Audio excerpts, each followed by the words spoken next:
आज की इस वीडियो में हम 555 टाइमर के मोनोस्टेबल फंक्शन को समझेंगे, या जिसको वन शॉट मल्टी वाइब्रेटर भी कहते हैं, वन शॉट टाइमर भी कहते हैं। इसके बारे में जानेंगे। तो सबसे पहले हम देखते हैं कि हम सर्किट बनाने के बाद हमारा सर्किट कुछ, ये मैंने ब्रेड बोर्ड पे एक सर्किट बनाया है तो कुछ इस तरह से दिखता है। वन शॉट टाइमर इसलिए कहते हैं क्योंकि जब आप इसको ट्रिगर करेंगे, यानी कि आपने एक सिग्नल दिया तो ये थोड़ी देर के लिए ऑन रहेगा। वो डिपेंड करता है आपके कैपेसिटर और रजिस्टर पे, कितनी वैल्यू का रजिस्टर है और कितनी वैल्यू का कैपेसिटर, उस हिसाब से ये अपना टाइम लेता है और उसके बाद दोबारा स्विचिंग अपनी मोनोस्टेबल यानी कि अपनी पुरानी स्टेट पे आ जाता है। मोनोस्टेबल का मतलब होता है वन स्टेट। इसका जो आउटपुट है वो ज़ीरो स्टेट इसका स्टेबल है। अगर आप ट्रिगर करेंगे तो थोड़ी देर के लिए वो आपका हाई स्टेट पे रहेगा और थोड़ी टाइम बाद वो अपना वापस मोनो स्टेट पे आ जाएगा, जो पुरानी स्टेट पे आ जाएगा। इसको हम मोनोस्टेबल मल्टी वाइब्रेटर भी कहते हैं। इसके साथ ही हम इसकी टाइम को एक पोटेंशियोमीटर से अटैच करके टाइम को वेरी कर सकते हैं कि हम कितनी देर के लिए ऑन रखना चाहते हैं। तो चलिए देखिए, जैसे कि मैंने इसको ऑन किया, अब ये आपका कुछ टाइम ले रहा है। अगर मैं इसके रेजिस्टेंस को बढ़ा दूं या घटा दूं तो वो टाइम भी चेंज हो जाएगा। अब आप देख रहे हैं कि ये, क्योंकि मैंने रेजिस्टेंस कम कर दिया है तो ये बहुत जल्दी ज़ीरो स्टेट में वापस आ जा रहा है। तो ये सर्किट कैसे काम करता है, चलिए एक बारी और देखते हैं कि हमने अगर इसके हम रेजिस्टेंस को बढ़ा दे, डिस्चार्ज टाइम को बढ़ा दिया, तो अब ये जो हमारा एलईडी है यानी कि 555 टाइमर का आउटपुट है वो ज़्यादा देर के लिए हाई रहेगा और फिर बंद होगा। तो चलिए हम देखते हैं कि ये सर्किट हमारा कैसे काम करता है।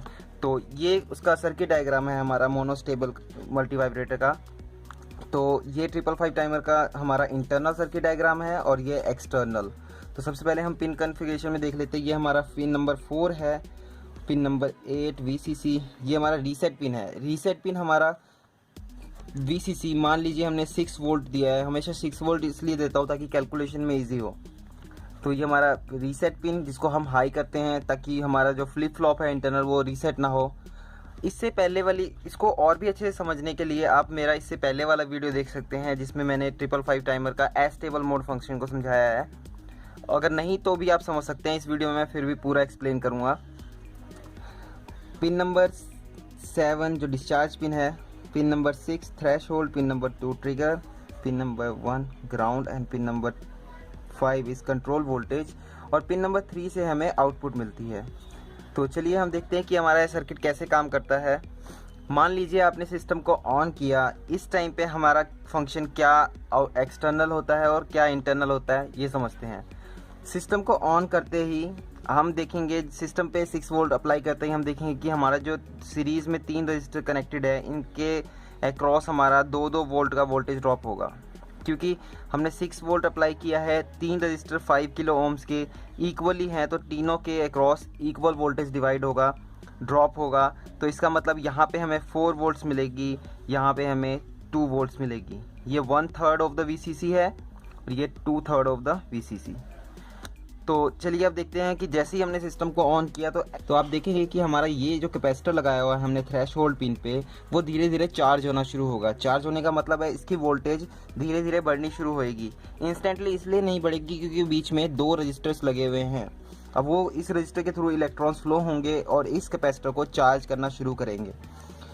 अब साथ ही साथ इंटरनली क्या चेंज आता है ये हम देखते हैं। यहाँ पे 2 कंपैरेटर लगे हुए हैं, एक थ्रेशोल्ड जो पिन जो हमारा है कनेक्टेड इस कैपेसिटर से, इसमें क्या चेंज आएगा और इसमें क्या चेंज आएगा हम ये देखते हैं। तो देखिए इस पॉइंट पे क्या है, इस पॉइंट पे हमें 4 वोल्ट्स मिल रहा है। जो इन्वर्टिंग इनपुट है उस पर 4 वोल्ट्स है हमारे पास, क्योंकि ये इंटरनली जो वोल्टेज ड्रॉप है उसका यहाँ पे हमें 4 वोल्ट्स मिल रहा है, जो कि VCC का 2/3 है। और नॉन इन्वर्टिंग टर्मिनल पे हमें जो वोल्टेज मिलती है वो इस वक्त मान लीजिए 0 है। इंस्टेंटली अभी हमने ऑन किया है तो 0 है या 0 से बहुत थोड़ा है।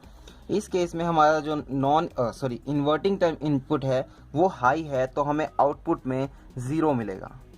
अगर नॉन इन्वर्टिंग हाई होगा और ये इन्वर्टिंग लो होगा तो आउटपुट में हमें 1 मिलेगी। इस टाइम पे हमें आउटपुट में 0 मिल रहा है। और दूसरा सेम टाइम पे ही हम इसको देखते हैं कि हमारा जो दूसरा वाला कंपैरेटर है इस पे नॉन इन्वर्टिंग पे 2 वोल्ट्स मिल रहा है और इन्वर्टिंग टर्मिनल पे आप देखेंगे ये हमारा एक VCC से कनेक्टेड है एक रजिस्टर के थ्रू, और यहाँ पे अभी कोई ग्राउंड से टच नहीं है, तो यहाँ पे 6 वोल्ट्स है।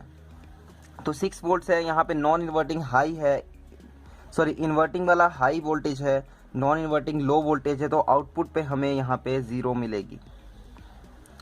क्योंकि दोनों पे 0 मिला हुआ है तो आप RS फ्लिप फ्लॉप का आपने पढ़ा होगा, जब R और S दोनों पे 0 हो तो आउटपुट स्टेट नो चेंज आएगा। नो चेंज का मतलब है शुरू में तो हमारी कोई आउटपुट पे वोल्टेज ही नहीं थी, क्योंकि हमने सिस्टम को ऑन ही किया है, तो ये आउटपुट पे हमें यहाँ पे 0 मिलेगा।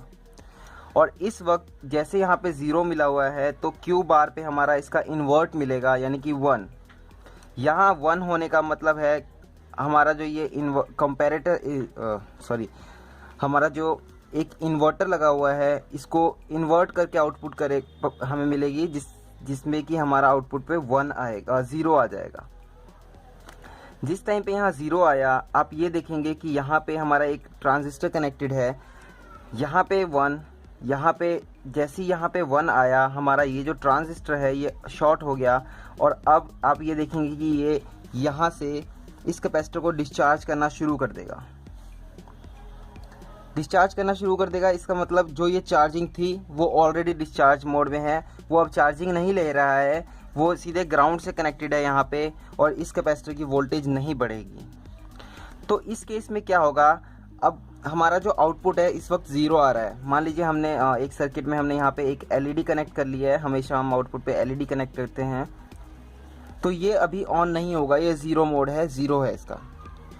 अब मान लीजिए जो हमारा ट्रिगर पिन है, जो आप सर्किट में देखेंगे यहाँ पे एक ट्रिगर पिन है, हमने कनेक्ट किया हुआ इसमें, इसको जैसे ही आप प्रेस करेंगे तो आउटपुट में हाई स्टेट आ जाती है। ऐसा क्यों होता है, तो अब हम समझते हैं कि ऐसा क्यों होता है। जैसे ही हमने ट्रिगर किया, ट्रिगर करने का मतलब है ये वाला पिन डायरेक्टली ग्राउंड से कनेक्ट हो गया। तो जैसे ही हमने ट्रिगर किया, एक छोटा सा हाई वोल्टेज थी, उसको जैसे ही एक बार ट्रिगर किया ग्राउंड की तरफ, 0 वोल्टेज आई यहाँ पे 0 वोल्टेज का मतलब है नॉन इन्वर्टिंग लो हो गया है, इन्वर्टिंग आउटपुट पे 0 वोल्टेज हो गई है, और नॉन इन्वर्टिंग पे 2 वोल्ट्स यहाँ पे मिल रही है, अभी हाई है, तो यहाँ पे हमारा 1 वोल्टेज आएगी। इस वाले स्टेट में कोई चेंज नहीं आएगा, क्योंकि ये जो हमारा ट्रिगर पिन है सिर्फ एक कंपैरेटर के साथ जुड़ा हुआ है, दूसरे कंपैरेटर के साथ नहीं जुड़ा हुआ है। यहाँ पे पुरानी स्टेट जैसे ही यहाँ पे आउटपुट होगा हमारा 0, क्योंकि यहाँ पे 4 वोल्ट्स है और यहाँ पे 0 वोल्ट्स है, तो ये 0। अब इस केस में हमारा यहाँ पे 1 आया, S पे 1 आ गया और R पे 0। RS फ्लिप फ्लॉप में जब S पे 1 R पे 0 होता है तो आउटपुट पे हमें 1 मिलती है। आउटपुट पे 1 मिलने का मतलब है आउटपुट हमारा Q बार जो है वो इन्वर्ट करके हमें आउटपुट देगा, यानी कि यहाँ पे 0 आ गया। इस टाइम पे जैसे यहाँ 0 आया, हमारा जो इन्वर्टर है वो इस 0 को इन्वर्ट करके आउटपुट पे 1 हमें आउटपुट देगा, लॉजिक हाई आउटपुट देगा। और जब लॉजिक हाई होगा तो हमारा आउटपुट स्टेट में ये LED ऑन हो जाएगी। साथ ही साथ जैसे यहाँ पे 1 आया आउटपुट में, यहाँ पे 0 था, 0 की वजह से ये ट्रांजिस्टर ओपन हो गया।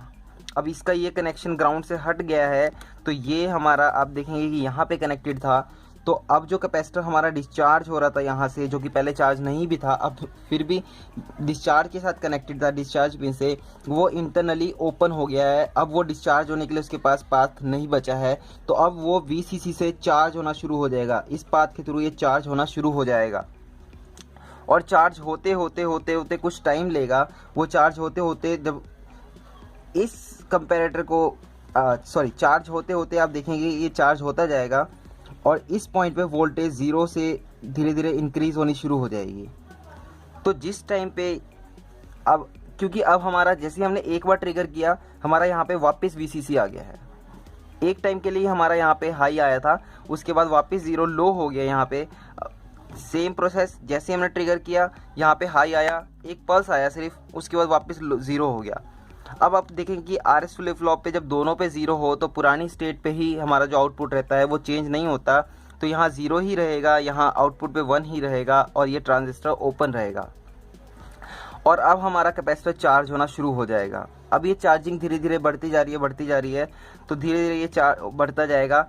इस पॉइंट पे देखेंगे हमारा आउटपुट में 0 आया है, क्योंकि हमने ट्रिगर अब बटन पुश बटन हमने कनेक्ट किया था, या फिर जो ग्राउंड से कनेक्ट किया था वो डिसकनेक्ट हो गया है, और अब इसको VCC से सप्लाई मिल रही है। तो यहाँ पे हाई वोल्टेज है 6 वोल्ट्स, और यहाँ पे हमें 2 वोल्ट्स मिल रही है। तो इसका जो कंपैरेटर का आउटपुट होगा वो 0 होगा, क्योंकि इन्वर्टिंग इनपुट पे हाई वोल्टेज है। यहाँ पे ज़ीरो, यहाँ पे zero, no change, capacitor continuously charge होता ही रहेगा और आउटपुट पे हमारी एलईडी ऑन रहेगी, आउटपुट हमारा हाई रहेगा। अब चार्ज होते होते कैपेसिटर एक टाइम पे इस वोल्टेज को क्रॉस कर देगा, 4 वोल्ट्स को क्रॉस कर देगा। जैसे ही उसने 4 वोल्ट्स को क्रॉस किया, यानी कि 2/3 ऑफ द VCC को क्रॉस किया, तो उस टाइम पे क्या होगा, हमारा यहाँ पे हाई वोल्टेज आ जाएगा, 1 आ जाएगा, क्योंकि ये वाली वोल्टेज हाई हो जाएगी और नॉन इन्वर्टिंग हाई वोल्टेज हो जाएगी। इन्वर्टिंग जो इनपुट है उस पर 4 वोल्ट्स रहेगा, यहाँ 4 से ज़्यादा हो गया तो आउटपुट पे 1 आ जाएगा। जैसे ही आउटपुट पे 1 आया, आर पे 1, एस पे 0 आया, तो हमारा फ्लिप फ्लॉप जो है आगे रीसेट हो जाएगा, आउटपुट में 0 आ जाएगा। जैसे ही आउटपुट पे 0 आया, क्यू बार पे 1 आ जाएगा और आउटपुट पे हमें फिर 0 आ जाएगा और एलईडी फिर से ऑफ हो जाएगी। जैसे यहाँ पे 1 आया, ये ट्रांजिस्टर फिर से शॉर्ट हो गया और आप देखेंगे इसको अब एक ग्राउंड पाथ मिल गया इस कैपेसिटर को डिस्चार्ज होने के लिए। तो अब जैसे जैसे कैपेसिटर चार्ज हुआ था, अब वो डिस्चार्ज होना शुरू हो जाएगा और सेम वही प्रोसेस दोबारा से चलेगा, वो डिस्चार्ज होना शुरू हो जाएगा और क्योंकि आउटपुट पे 0 आ गया है, वो डिस्चार्ज हो जाएगा। अब वो चार्ज तब तक नहीं होगा जब तक हम ट्रिगर पिन नहीं देंगे। कैपेसिटर चार्ज तब होगा जब हमारा ये डिस्चार्ज पिन इंटरनली डिस्कनेक्ट होगा। डिस्कनेक्ट होने का मतलब है हमारा यहाँ पे 1 आना चाहिए, यानी कि जब हम ट्रिगर करेंगे तो यहाँ पे 1 आएगा सेट पे और आउटपुट पे हमें 1 आएगा, यहाँ पे 0 आएगा, आउटपुट में फिर हमें 1 आएगा और हमारा ये ट्रांजिस्टर ओपन हो जाएगा। जैसे ये ओपन होगा, इसका कनेक्शन इसका डिस्कनेक्ट हो जाएगा और ये हमारा कैपेसिटर फिर से चार्ज होना शुरू हो जाएगा। और यही प्रोसेस हमारे इस सिस्टम को मोनोस्टेबल मोड में ऑपरेट करता है।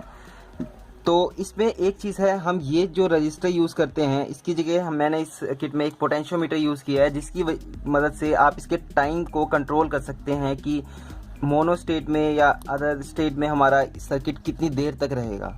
जितना ज़्यादा रेजिस्टेंस होगा, उसकी स्टेट चेंज होने में उतना ज़्यादा टाइम लेगी। यहाँ पे जितना ज़्यादा बड़ा रेजिस्टेंस होगा, जितनी ज़्यादा हायर रेजिस्टेंस होगी, वो डिस्चार्ज होने में उतना ज़्यादा टाइम लेगा, चार्ज होने में भी टाइम लेगा। तो उस केस में हमारा जो हमारा स्टेट है वो ज़्यादा देर तक के लिए अपनी स्टेट को बदल के रख सकेगा। और दूसरा है कि हम इसके कैपेसिटर को, जो हमने ये कैपेसिटर लगाया है, इस कैपेसिटर को चेंज करके इसकी वैल्यू ज़्यादा रख के टाइम बढ़ा सकते हैं, कम रख के टाइम को शॉर्ट कर सकते हैं। तो आई होप आपको समझ में आएगा कि हमारा मोनोस्टेबल मोड सर्किट कैसे काम करता है। Okay, thank you.